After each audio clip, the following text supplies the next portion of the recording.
Hello, everybody, and good afternoon. I am Sarah. I am a Senior CX Manager here at Flair, and thank you all for joining us today to discuss all things purpose, culture, and connection. Before we begin, I would like to acknowledge the Gadigal people of the Eora Nation as the traditional custodians of the country I am speaking to you from today.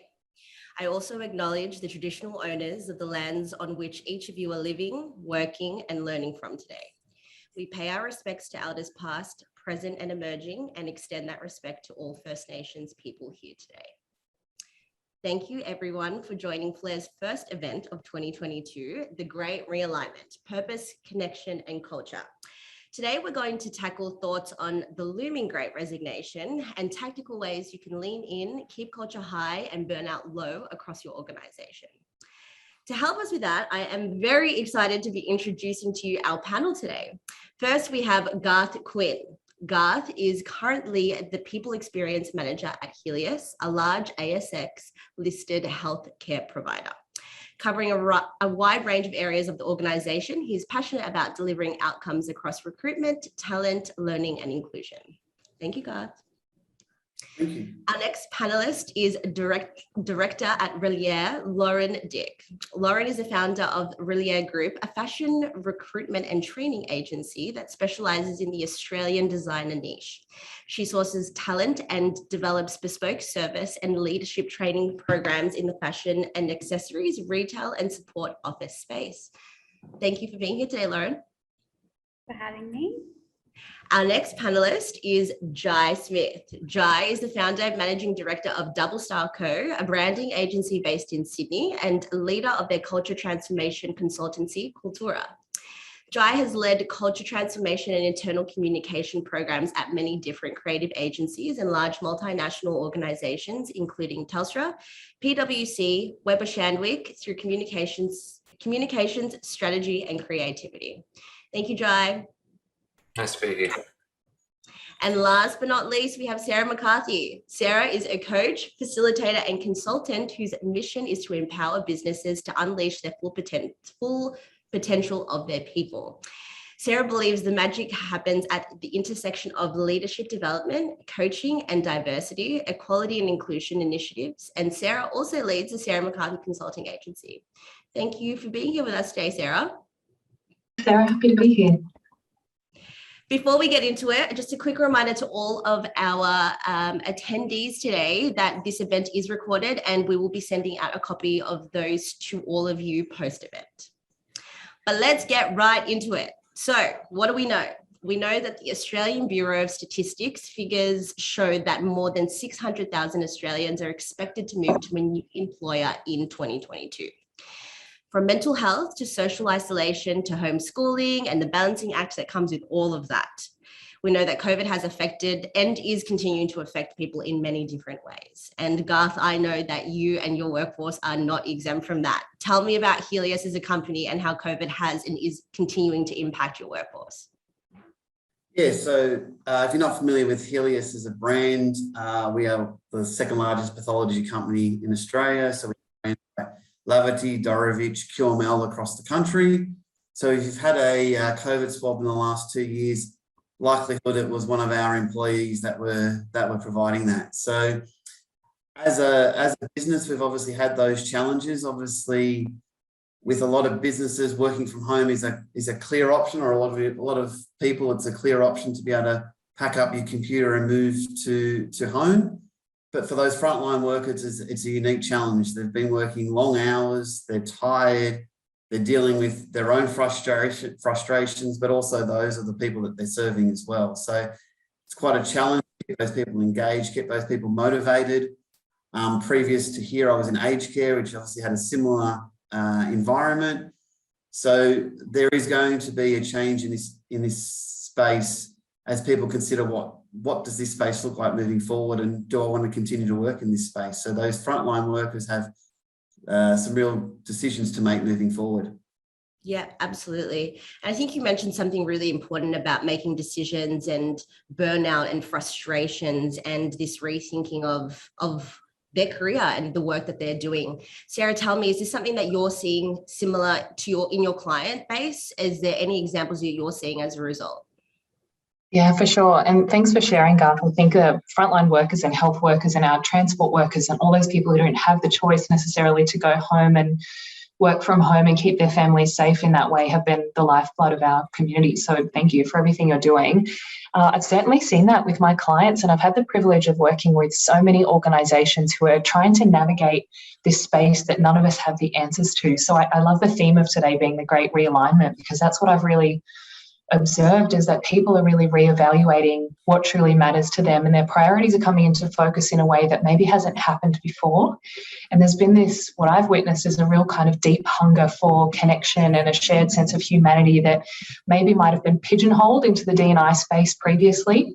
But given that we're all essentially in each other's homes currently, the way that we're working, there's been this whole shift in how we work and what we need, and people are really crying out for psychological safety, and I think more of a sense of permission just to be open and share and be vulnerable. And what I'm also seeing, which is a really interesting trend, is just this exhaustion around masking. And once again, I think that's been something that's been very much over in the corner, in the realm of people who are diverse, who need to hide their full selves at work or feel that they need to. But I think all of humanity in the workforce has experienced this now, and how exhausting that can be, having to go to work and button up and present yourself in a way that's very polished and complete when you might be really worried about your kids or your family or your livelihood or whatever it might be.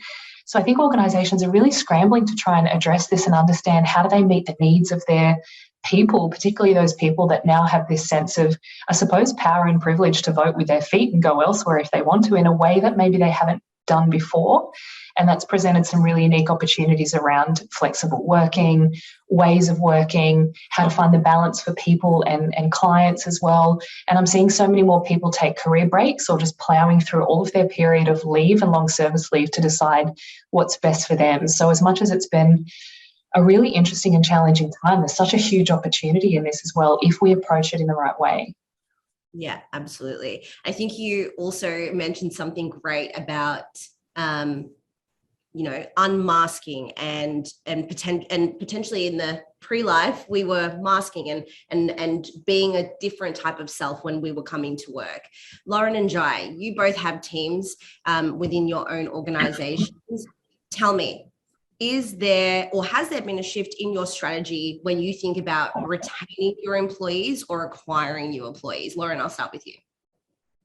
Not so much for me with my internal team, because my business is a COVID baby, so we've always been digital and hopefully always will be, but definitely working with clients, particularly the start of this year, late last year, we were given the opportunity to be able to headhunt for roles that had so many more perks attached to it than ever before. So I'm finding that our clients at Relia Group are really thinking about talent attraction and retention very differently. So they're working hard to develop company policies that consider lifestyle and community perks that are attached to roles, in addition to salary and brand name and, the responsibilities of the role as well. So we are working with some clients who are, building in set work from home structures, who are more considerate in mental health policies, so quarterly mental health days, charity leave days. Salaries are increasing across the board. Candidates are wanting more money and brands are willing to rise to that occasion. But more so than that, I'm finding that early this year, probably from December last year through to now, more candidates are saying yes than ever to exploring roles with us, because they're really thinking about what lifestyle looks like for them in their workplace. And the question that we're getting is, what's the culture like and what is the balance like? So brands who are able to offer 38 hours in a 4-day working week, or brands who are willing to consider part-time opportunities over full-time for people who really do want that flexibility, it's more common than ever. And that's really exciting for candidates, because they are really considering lifestyle more than, work not being about working to live, but living to work, but working to live, and our clients are really rising to that occasion. Yeah, absolutely. There was a quote that I saw recently about how people no longer are looking for a dream job. They're looking for a dream lifestyle. And I think to what you're saying there is that I think a lot of people are switching towards career opportunities that are going to support that, which is really interesting. How about you, Jai? It's a really interesting question when we start thinking about like culture at a distance. So when we look at it internally, there are three places. There's the work we're doing, the workplace, and the worker themselves. And what we're trying to do the whole time is find the connection that brings people together. And it's funny, Lauren, like Double Star was a COVID baby as well, but it became a sanctuary where people could come together because isolation had kind of brutalized them. And so what we're doing is we're taking those learnings from understanding the way different people want to come together and actually experience culture.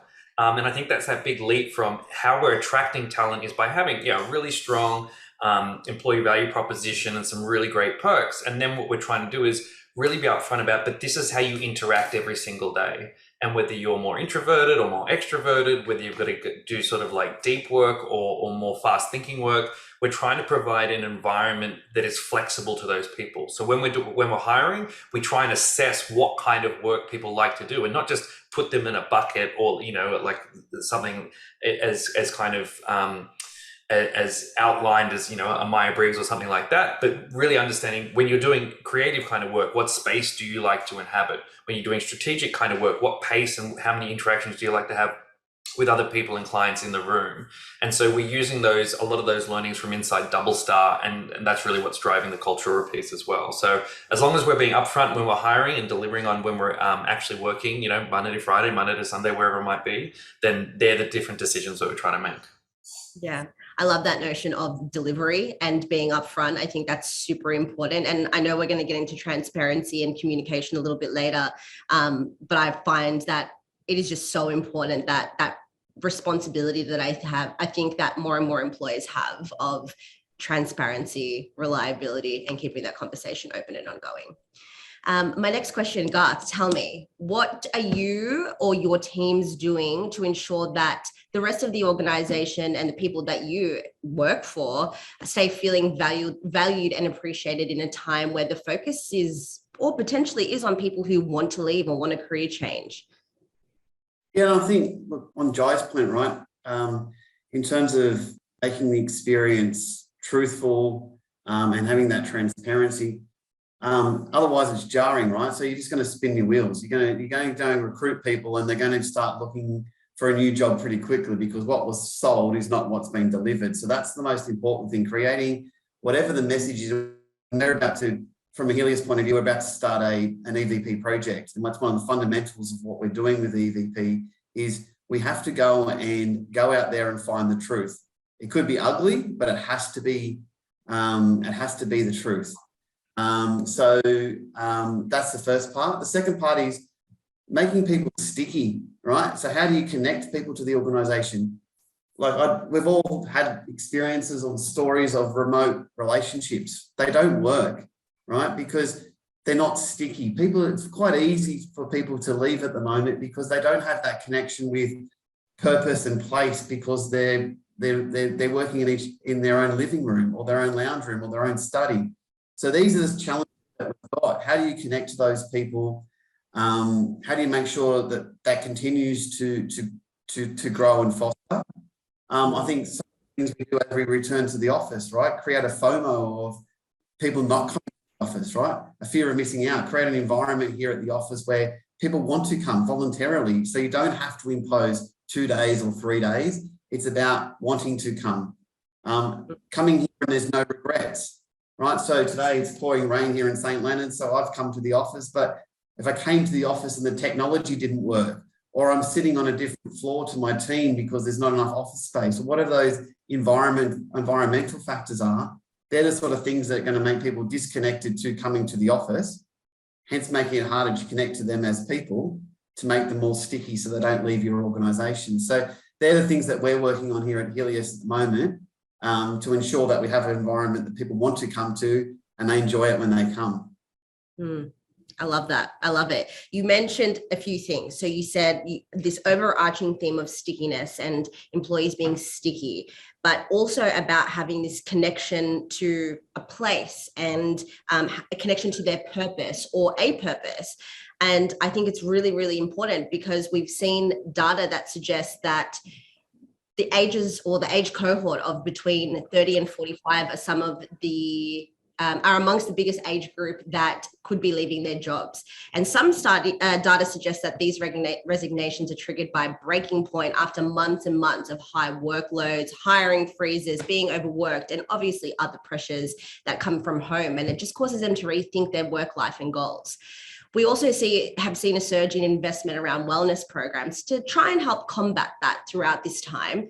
And it also helps to build physical, emotional, social, and mental resilience. I mean, even at Flair, we're creating products that we hope will help every business with their wellness mission. We've even seen employees racing to attract and retain talent that they're turning to Flair for a compelling and holistic benefit solution. So we know that it's there, and we know that people are starting to pivot towards this and really thinking about it. But Sarah, how do you think, or how do you suggest that we start thinking about overall well-being? What have you seen or done that has worked really, really well? A consistent theme that I've seen throughout the last couple of years is not so much what we do, it's how we do it as leaders. And that's been the biggest opportunity. So there's been this really interesting challenge where, as a leader, we're not just someone who's supporting a person through a challenge that we're not experiencing ourselves. We're going through the very same challenge and expected to lead and support someone through it. And add a layer of mental health complexity on that can be really challenging. So where the opportunity lies is making the implicit explicit. So really calling out, as Garth said, it's hard, it's exhausting, at times it really sucks. We don't know the answers, we're not entirely equipped, and things change day to day. But without calling that out explicitly, there can be this really strong and heavy weight on leaders to have those answers. So being able to call it out and instead take a different sort of approach to the conversation, that's where I've seen the most traction, and that's where I've seen the most impact. Rather than designing a mental health program or a specific initiative that addresses the need, instead equipping people to approach it in a different way. Because what we've seen, and I think some organisations have done this really well around extra benefits or yoga memberships or whatever it might be, these can be really nice add-ons. But when we're going through something so difficult, it doesn't always make the biggest difference when we're adding more pros rather than addressing the cons. And the cons are the added pressures of kids at home, or, unwell parents, for example, that we need to care for, or being immunocompromised ourselves. They're the true stressors. And until they're able to be addressed effectively, yoga classes and the odd extra day off might not necessarily address that specifically. They're really great to have, but where I've seen real benefit is helping leaders be really intentional about how and why and when they bring their people together and have conversations about mental health, and equip them to be able to have really uncomfortable conversations where there isn't an answer and closure. So leadership development, as challenging as it is, people can be born with the zest of a leader, but not necessarily the skills. But when you add that layer of complexity around COVID on top, not having any of the answers can be really difficult. So if we can equip our leaders and teams at the moment to be able to approach the conversation in a different way and accept maybe resistance that it won't work for everyone, and non-closure that we won't have all the answers straight away, providing that kind of growth mindset and the ability to iterate and make it really clear that it's a change process, that we're trying to equip everyone through a very unique challenge, is actually what's been most effective, rather than one specific one-size-fits-all around mental health programs, in my experience. Yeah, beautiful. I think, go ahead. Sorry, I was going to say, one of the interesting things that's come up in conversations in the last week is the word resilience. And it's often thrown around as a core virtue of leadership. It can be interpreted and can be taken as that I can't say that I have a problem. I need to achieve. I need to accept. I need to handle this pressure cooker of factors, and that's what resilience is. I'm a resilient leader because I take on the work, I take on the team, I take on this stress, and I think we're moving to a time where that idea of being strong and not showing weakness is changing, right? We've gone through this pandemic, and hopefully the other side, we can be vulnerable, right? We can be vulnerable with support. And getting to Sarah's point, right? If people do show those vulnerabilities, we have the support mechanisms and some controls in place to allow that person to be vulnerable. And so what we're talking about when we say resilience, and I agree with CB on their point there about it's about the ability to bounce back, but I think it's been too long about having to deal with these issues without the support.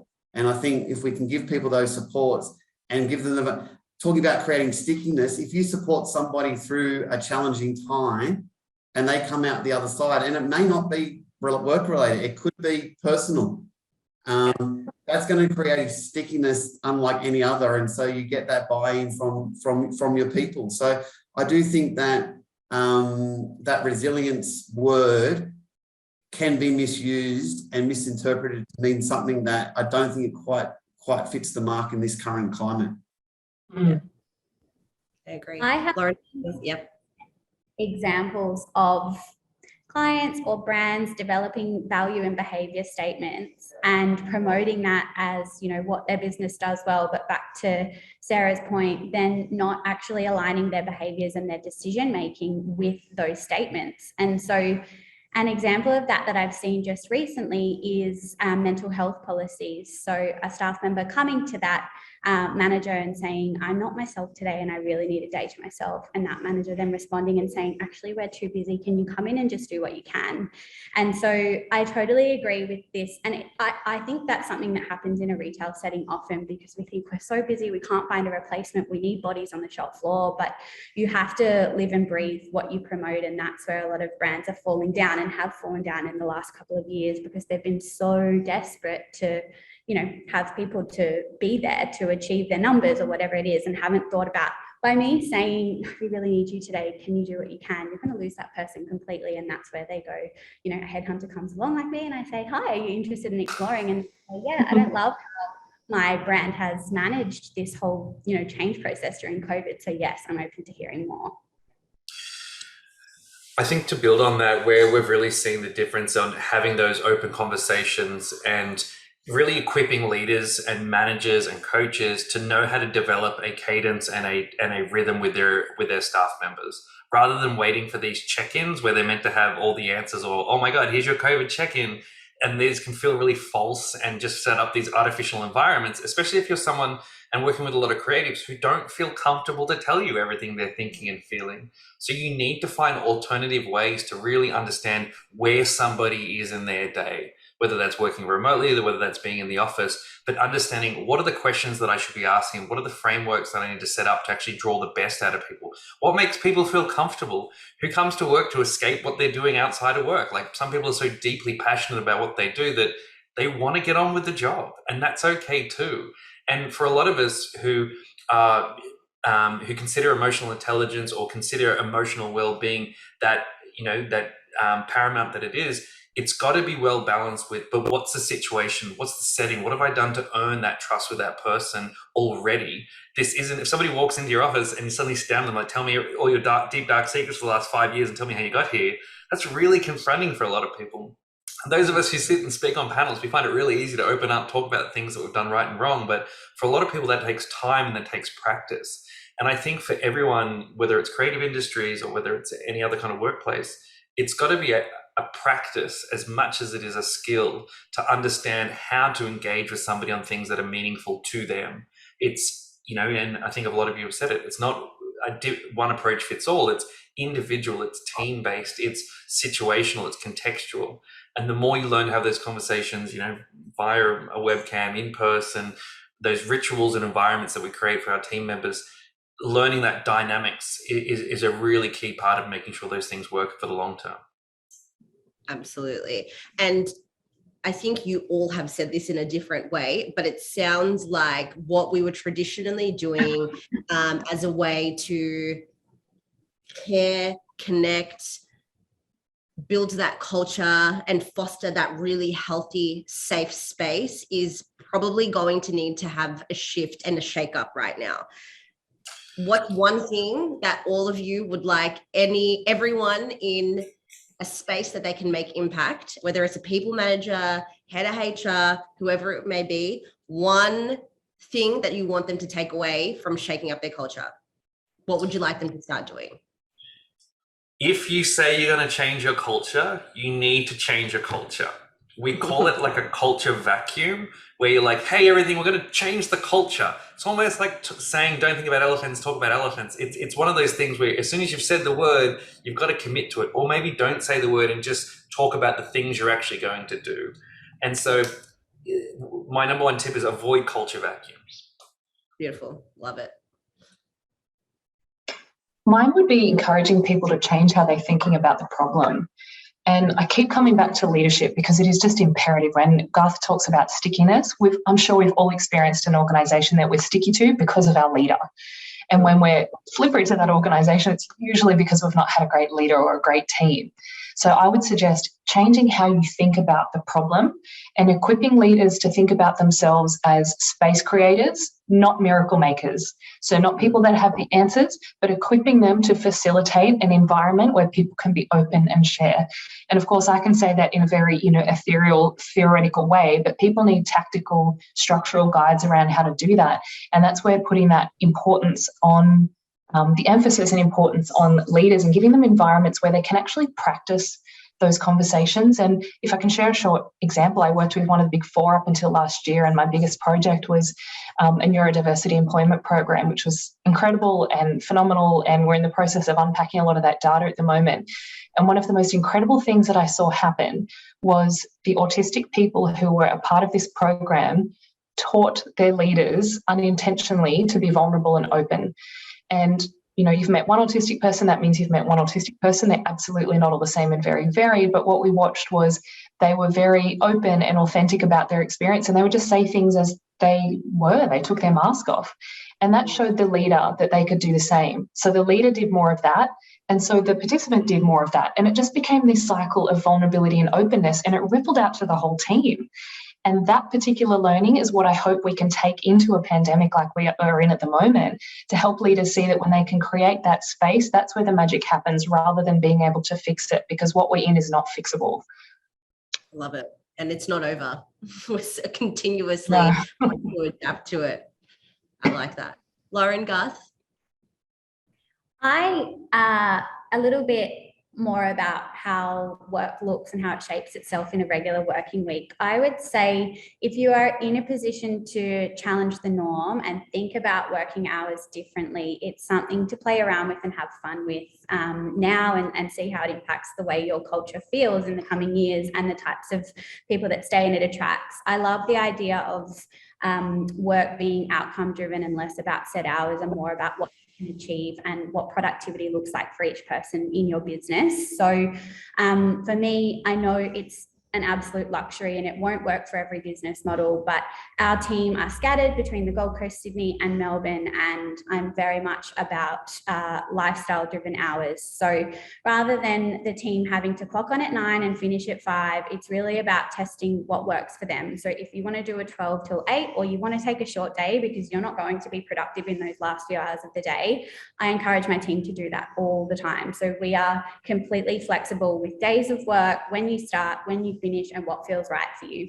I know it's a luxury, but it works really, really well. It creates a sticky team.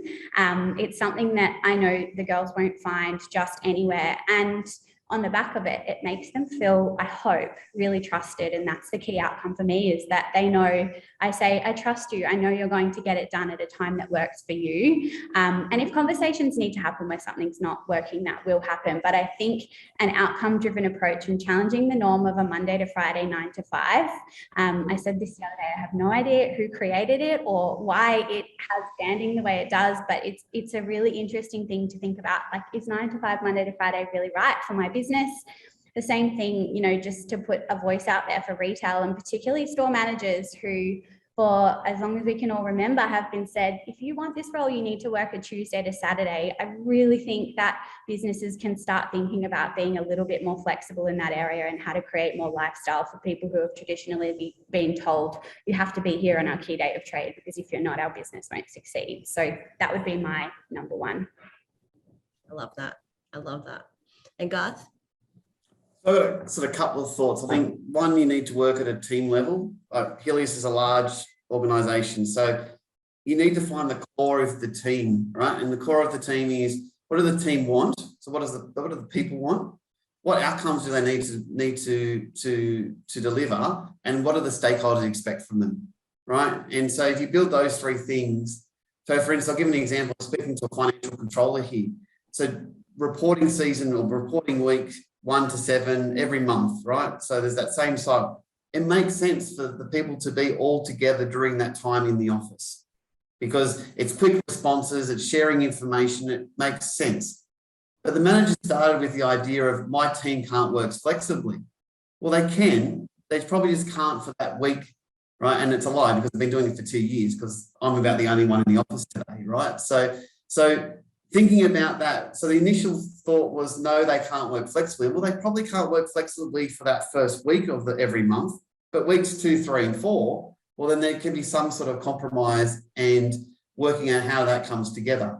Another team, we've got on-site IT support. So from the expectation of the stakeholders is that I can walk across over there and give my laptop to someone and they'll fix it for me.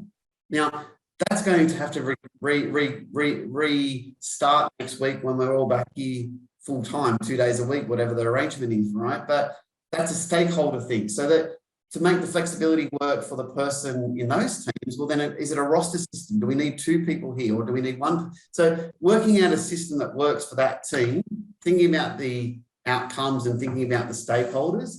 And then once you build that, a bit like what Lauren does, right? Lauren trusts her employees to get the outcomes done. So reward and recognise that those outcomes have been achieved in the new hybrid way of working. Celebrate the wins, celebrate the successes.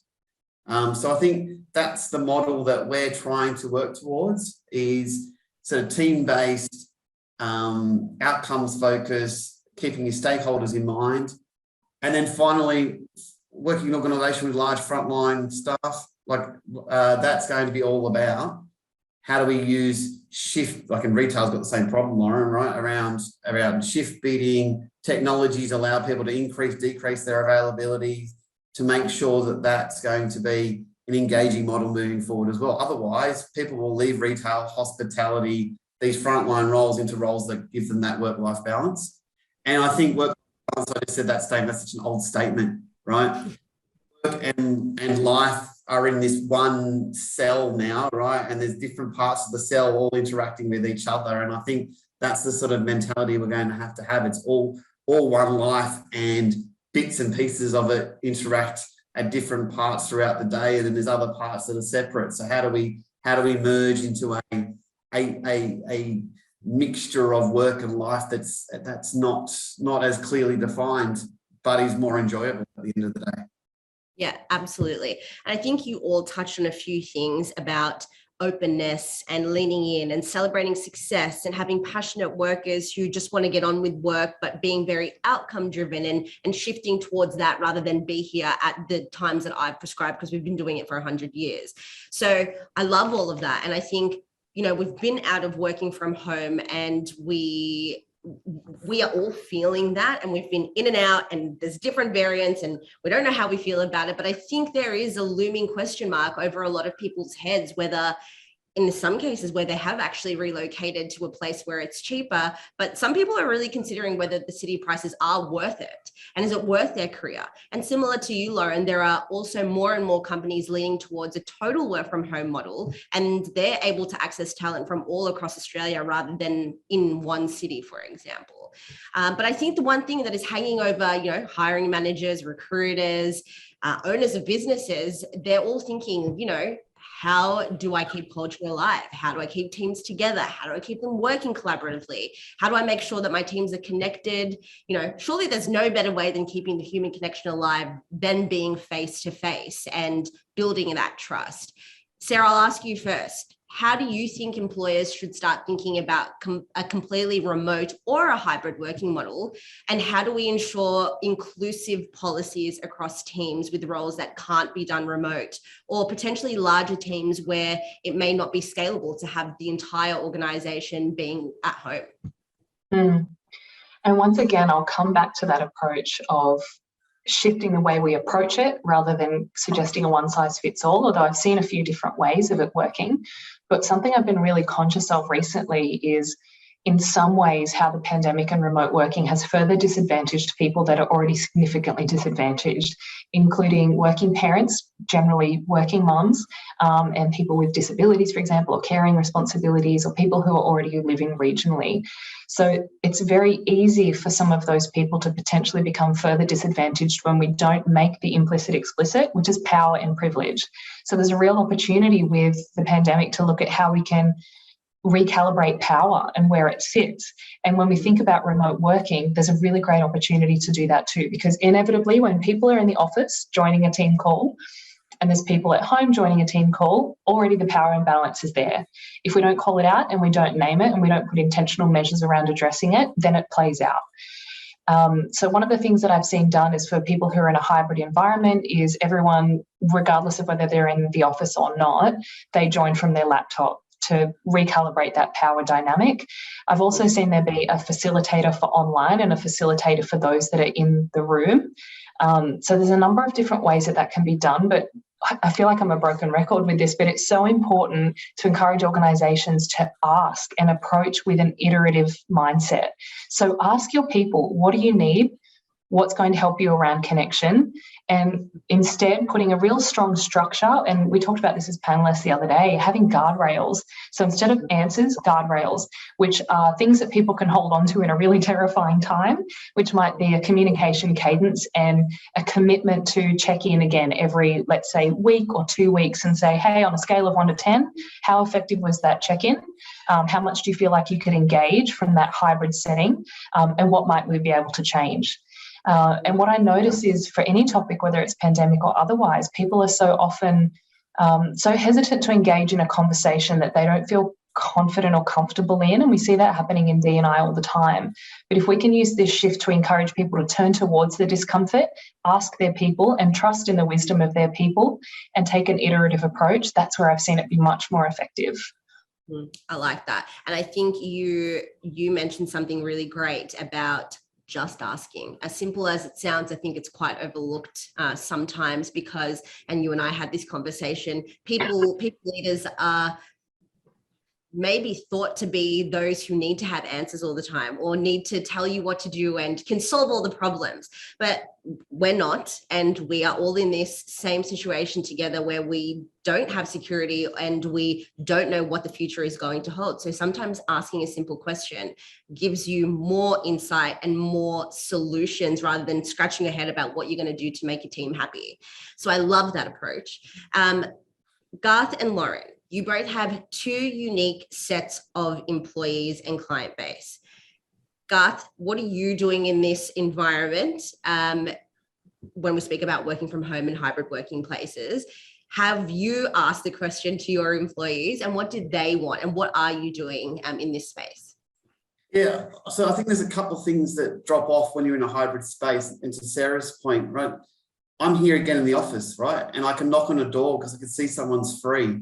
Right, so I think there's access to time with your manager, access to time with your team, because you look at someone and you've got to book. Can I find a spot to have? There's none of those incidental conversations. So how do you ensure that you're maintaining those incidental conversations? And I think you get clear on the communication channels. So is Slack or Teams chat your incidental place that you just jump in and have a chat? Right? Is it email a more formal type of communication? And that's part of those conversations you need to have around the things I was talking about earlier around how you structure the team. So what channels are we going to use for what purpose? So that you have those avenues so people can reach out, because it looks daunting. You look at a senior manager's diary and it's packed from 9 to 5. When do I get the time to raise the issue that I want to raise, right? So, and then if someone is feeling vulnerable, do they have the strengths to then actually book in a meeting for half an hour and talk about it? That becomes feels like making a mountain out of a molehill when you sort of raise an issue in that sort of forum. So I think we've got to be conscious of taking those moments that we lose when we move to hybrid and how do we replicate those moments. And I think that goes for things like brainstorming. I heard a good example of having the initial meeting and then leaving the chat open for a week after it so people can continue to sort of democratize the brainstorming by adding comments after the fact, right? Because Sarah's right. As soon as people are in an office and there's people at home, there is a power struggle that will happen. So thinking about your communication channels, what are they for? What's their purpose? And defining what's used for what, I think will give people clarity about, if I want to do something, I go here and everyone's on board with that. And then you've got to, I guess, demonstrate that as the leader, right? You've got to demonstrate and use and stick to that type of pattern yourself. Yeah, absolutely. And Lauren, is this something that you think that hospo retail industries can also adapt to? And how do you think that they can change? The truth be told, you can't eat food virtually, or maybe you can via Uber Eats, but you can't really in a restaurant environment or on a storefront environment. You can't do that. So, what are some ways that this can happen, or ways that you can make the hybrid environment workable for employees? I think it really, and look, my knowledge of hospitality is not 100% there, but I can definitely speak on behalf of retail in that I feel strongly that brands should rethink and reposition the rostering model and consider how much the role of a retail business manager has changed. 10 years ago when I was managing, I could have done a full day of admin at home and I would have been a lot more productive without my team coming and tapping me on the shoulder every 5 minutes while I'm rostering or whatever that might look like. We have so much more tech that we are using in the retail space more than ever before. There is so much analytical deep dive and administrative requirements that have a really strong return on investment if you can create the space for leaders in that realm to be trusted to have even a half day at home, or to flip their roster just once a month from being Tuesday to Saturday to a Monday to Friday. They're really simple examples, but ways that you can say, we want you to have this opportunity too.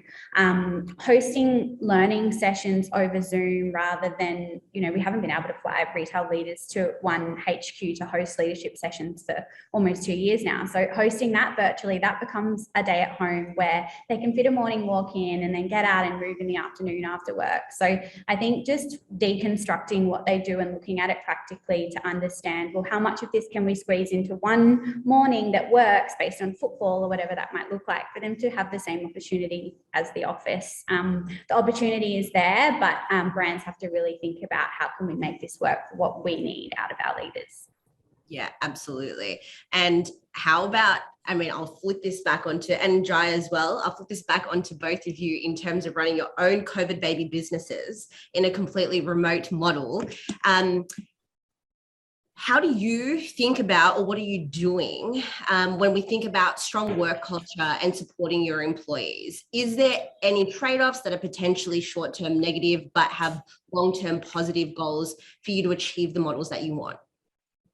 Look, for us, and even for the businesses I consult to at the moment, like, culture isn't something that happens, it's something that you experience.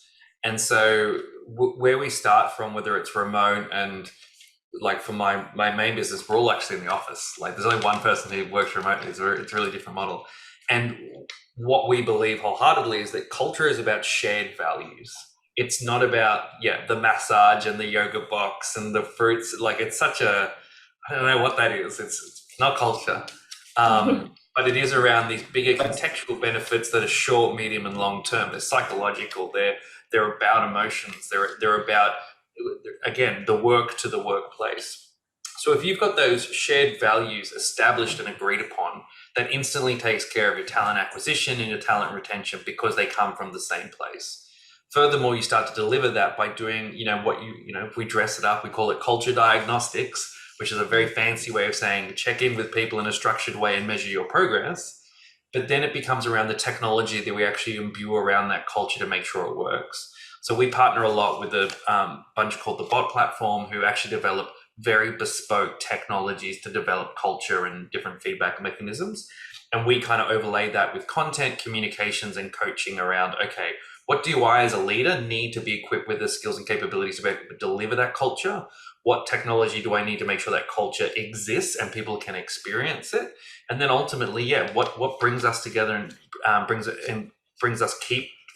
keeps bringing us back together in spaces that we feel the most comfortable within. So for us, as long as those shared values are on point, everything else starts to line up. I think it's when we start to look at it as like, maybe we should have an Employee of the Month award, or like when you start to answer the question before you've asked the right one, it doesn't really make any sense. Yeah, no, absolutely. And Lauren, what about you? There's a really interesting comment in the chat, and it says, building on incidental conversations around the water cooler, the coffee machine, that's where value is added. Simon Sinek talks about this all the time. He says trust is what happens in between meetings. It's when you walk out of the meeting and you cross someone in the hallway and you say, oh, you were off sick today, how are you feeling? Or how was your sister's wedding the other week? We do lose that opportunity in this work from home space because we're not crossing paths with people. And that's something I've always been super conscious of. I've always thought to myself, how am I going to build relationships with the girls when they're in Sydney and I can't fly to them and they can't fly to me? And I have recognized that I have to, as a leader, always make space for the things that matter to them outside of work. And I think a lot of brands businesses are so big on conversations having to be productive all the time, but I always make space in our Monday morning meeting to have a laugh and say what everyone do on the weekend. It's basic and I'm sure everyone does it. But when Jess comes back to work on Monday after having a 4-day weekend because she wasn't feeling herself today, the first thing I'm going to do is, have a little huddle with her on Slack and say, how are you really feeling? What do you want to map out for this week? So I think remembering to make space for the things that are important to your people outside of their performance is the number one thing to building trust, because we lose that opportunity to actually just go, oh, how was that dinner last night? So you have to somehow map it into your day, even though it doesn't always feel like you have time for it. You have to do it is the basic answer. Yeah, I love that. And I would love to dig into trust a little bit more with all of you. What are ways that you think trust can be built in a hybrid or just a remote model? Like, even if it's 2 days, I'm a chatty Sally and I love to have a water cooler conversation. So, Monday to Wednesday when I'm not in the office, I'm like, oh, who am I going to talk to? I can't talk to anyone. So, and I agree with you. There is that trust element that's built into that experience that you have with your colleagues. How do we hone in on that? How do we get that same thing in a different way with the environment that we have at hand? So I think I saw a dystopian future where you can actually buy a thing now where you put it under your mouse and it spins and it keeps your mouse moving. So if you're working in one of those environments where you need to keep your mouse moving because somebody is watching, which is happening. It's a joke, but at the same time, there are hybrid companies who are running hybrid workforces at the moment who are monitoring how many times your screen goes into lock mode, how many times your mouse doesn't move. So that's the other extreme of the non-trust. Now, I think there's going to be, talk about the Great Resignation, that's where those people are going to come from, right? It's where there is no trust. It's all been about you, and I think there's other conversations about businesses starting to bring people back into the office 5 days a week like nothing has happened, right? These are the sort of organizations that they are not trust-based. They were never trust-based. Like, you think about what Jai said about having like massages and all those type of things, that they were papering the cracks of an organization culture, and then they couldn't do those things because people weren't around. So the Friday lunch or the beer cart on Friday afternoon or Thursday afternoon, whenever it was wallpaper. Now the foundations has been exposed and people are going to leave. So I think we're all going to have to reassess our relationship with our employer. And those organizations that impart trust are the ones that are going to become attractive. And what, like Jai said, it's not a measure of culture, right? It's inherent and it's there, and you don't have to add breakfast, lunch, and dinner into your offering. It's inbuilt. So that's what people are going to start looking for. Something that, and it's where we started, right? It's got to be real. It's got to be deliverable. And if it's not, people are going to start voting with their feet because people aren't as sticky as they once were to organizations. So we've sort of come full circle with that answer, right? Yeah, absolutely. I love that, Garth. And the way that Lauren role models that trust, looking at ways to do it so that it's not adding things on, which none of us have the time or the emotional capacity for at the moment. Instead, starting where you're at and looking at how you have conversations with your people, the way that Lauren allows people to set their hours and their time in the way that works for them, that's how you build trust. And you're so right that it's papering the cracks. I think what we're starting to see is organisations who maybe aren't well enough equipped for that, they almost become like, you know, the partner when perhaps there's not a healthy relationship, but the partner plies the person with roses and chocolates and kind of hoping that fixes things up, but the foundation there isn't really there. So it's the foundational stuff, but making that explicit. So being able to say to your people, hey, I trust that you know when to work best for you, and I trust that you'll come to me when you need it. So really making that explicit, because as we know, the people in our teams are all so different, and particularly when they're made up of diverse people who perhaps haven't always had the best experience in a workplace before. The assumption is exclusion unless that inclusion and trust is explicit. So that's something that I think is a really easy low-hanging fruit for leaders, is saying what you're thinking, sharing that you trust your team, and putting the opportunity out there for them to come to you if things are different. I love that. I love that. For us, it's about accepting that you don't have all the answers, in particular when it comes to culture. It's abstract, it's dynamic, and it's very, very contextual.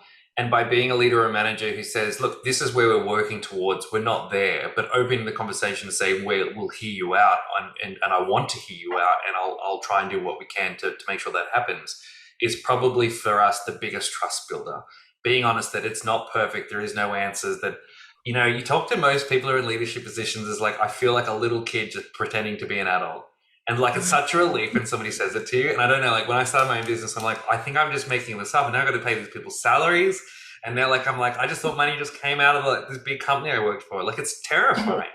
And I've learned to be really open with my guys. I'm like, I don't know, like, I guess this is how you do it. Does this feel like being an adult yet? And like, you know, it's amazing how much closer you get when they realize that you're just another flawed person that's trying to work it out with them, but your role is different. And I think the more that people understand that part of you, is they understand the difference between contribution and job. Your contribution to a team of people is very, very significant. And what it tells you really quickly, and what culture is a really good thing at is doing, is telling you who shouldn't be in your company. And that's fine. We're not here to make everyone happy. We're here to set a culture that serves the purpose of the organization greater than just the profits, but understands the people within it, and how do we propel them further. And so ultimately, by those leaders being vulnerable, opening that they don't have all the answers, but knowing that culture is a great tool to know who's in, you know what, who's out, because you're also not here to be just friends with everyone for the sake of it. So yeah. Because Joe, if you define your culture and define what you stand for, you don't stand for everything, right? Like, that's the point, right? I'm gonna put my flag in the hill and say this is what we stand for. That means I don't stand for that. So as soon as you say you don't stand for that, well, you are excluding people, and that's not a bad thing. And it's a brave thing to do, is to say, we don't stand for that, and we don't want that, we want this. And that helps clarity with that culture that we've talked about, in terms of what do we actually stand for, what are our values, and what are our principles, and that's what we're going to stand for. If you don't want to be part of it, please don't look here, look elsewhere. So that's an important message around EVP, is when you say what you stand for, you are going to exclude other people.